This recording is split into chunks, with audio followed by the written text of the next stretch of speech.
మాజీ మంత్రి సీదిరి అప్పలరాజు కుమారుడు హిట్ అండ్ రన్ కేసులో కీలక మలుపు తిరిగింది. ఈ కేసులో నిర్లక్ష్యంగా వ్యవహరించిన ఎస్ఐపై అధికారులు చర్యలు తీసుకున్నారు.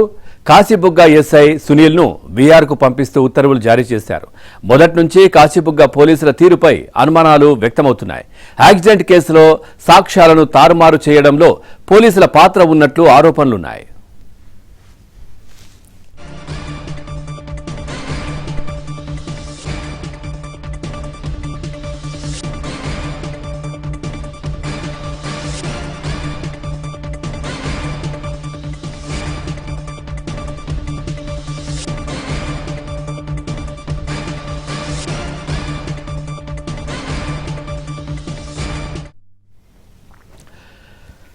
బ్రేకింగ్ న్యూస్ చూస్తున్నాం. మాజీ మంత్రి సీదిరి అప్పలరాజు కుమారుడు హిట్ అండ్ రన్ కేసు కీలక మలుపైతే తిరిగింది. ఈ కేసులో నిర్లక్ష్యంగా వ్యవహరించిన ఎస్ఐపై అధికారులు చర్యలు తీసుకున్నారు.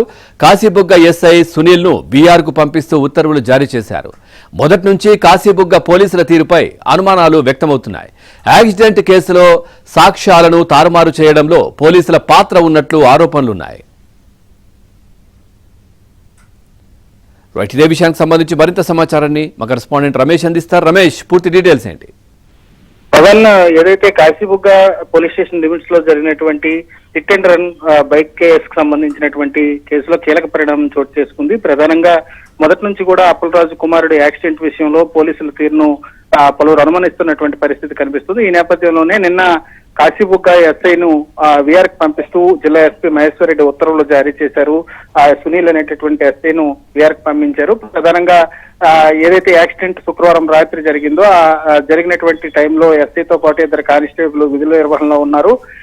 ఈ సమయంలో వాళ్ళు విధి నిర్వహణ నిర్లక్ష్యం వహించారనేటటువంటి ఆరోపణలు, దాంతో పాటుగా క్షేత్రస్థాయిలో యాక్సిడెంట్ జరిగిన తర్వాత స్పాట్ కి వెళ్ళినటువంటి పోలీసులు ఆధారాలను సేకరించేటటువంటి పనిలో ఉండాలి, ఎవరు నిజమైనటువంటి నిందితుడు అనేటటువంటి తెలుసుకునేటటువంటి పనిలో ఉండాలి. కానీ ఆ రకమైనటువంటి పని చేయలేదు అనేటటువంటి ఒక ఆరోపణలు ఉన్నాయి. ఈ నేపథ్యంలో డిపార్ట్మెంటల్ ఎంక్వైరీ చేశారు. ఆ ఎంక్వైరీలో పోలీసుల నిర్లక్ష్యం కారణమనేటటువంటి ఒక రిపోర్టు అంతర్గతంగా వచ్చింది. దీంతో జిల్లా ఎస్పీ చర్యలకు పూనుకున్నారు. ప్రధానంగా మొదటి నుంచి కూడా కాశీబుగ్గ పోలీసుల వ్యవహార శైలి పైన కొంత అనుమానాలు వ్యక్తం అవుతున్నాయి. ఎందుకంటే యాక్సిడెంట్ జరిగిన తర్వాత నిందితుడు అక్కడి నుంచి తప్పించడం, ఇంకో వ్యక్తిని ఆ ప్లేస్ లో పెట్టడం, ఇవన్నీ కూడా చూసిన తర్వాత పోలీసులకు కనీసం అనుమానం కూడా రాలేదు. ఎందుకంటే ఎవరైతే ఈ నేనే యాక్సిడెంట్ చేశానని లొంగిపోయినటువంటి సిద్ధార్థ త్యాడి అనేటటువంటి వ్యక్తి ఉన్నాడు, ఆయన బాడీ పైన ఎలాంటి గాయాలు లేవు.